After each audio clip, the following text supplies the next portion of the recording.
Bakit mo ako ginus? Hindi ko kayang mawala ka.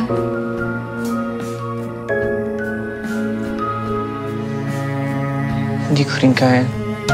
23 million views in just a few days. Ghosting, the new I Want original series starring PBB Gen 11's Fayang Smith and JM Ibarra, is blowing up the internet, and not just because it's spooky. May kilig, may multo, at may mystery. But wait, ang lalim pala ng hugot ng kwento na to. So, ghost lang ba siya? Or ghosting talaga sa love? Let's spill the tea. Ang trailer ng Ghosting, released between July 5 to 10, racked up over 23 million views across YouTube, TikTok, Facebook, and X. Grabe. Parang maltong kumalat online. Fans can't stop talking about Fayang and JM's chemistry. And honestly, hindi kami ready sa level ng acting, visuals, at plot twists. Netizens were quick to react. Ang lakas maka-Korean drama vibes pero Pinoy na Pinoy. Grabe yung tension sa trailer pa lang, paano pa sa full series? One fan even tweeted, "Hindi ko alam kung may in love ako o matatakot JM Ibarra, bakit ka ganun kagwapo kahit ghost ka?" Meet JAJA. Played by Fayang Smith, is a fierce young woman escaping heartbreak by running off to her lawless quiet town. Pero hindi niya alam, ang pinakamatinding heartbreak, hindi pa pala niya nararanasan.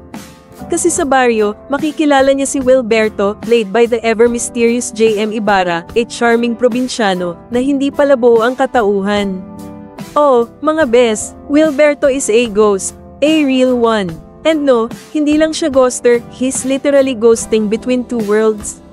Backstory: this series is not just another love team hype. Ghosting marks the debut love team project of Fayang and JM, both alumni of Pinoy Big Brother Gen 11.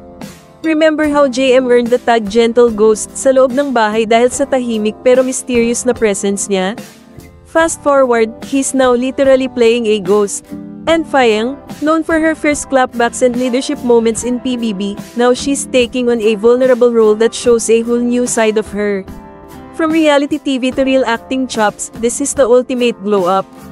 And when we say ghosting is a big deal, we mean big. It's directed by Ted Boborol, the genius behind the Vins.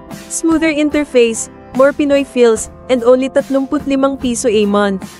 That's like 1 milk tea katumbas 1 month ng kilig katatakutan combo. Ghosting, or being ghosted. But here's where it gets deep. The title Ghosting doesn't just refer to Wilberto being a literal ghost, it also explores emotional ghosting.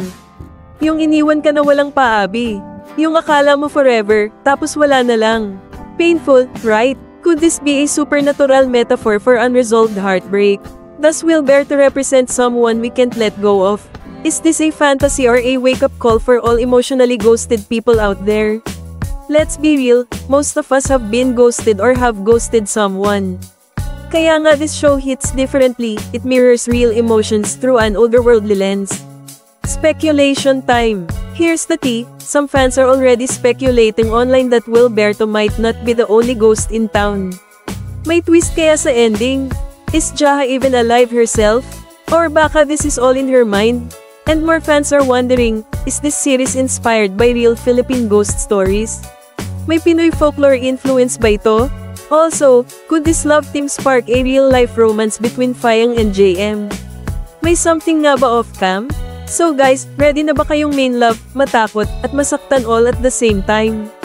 Don't miss Ghosting, premiering exclusively on I Want this July 19. For only 35 piso a month, you get full access to this epic Gen Z love story with a ghostly twist.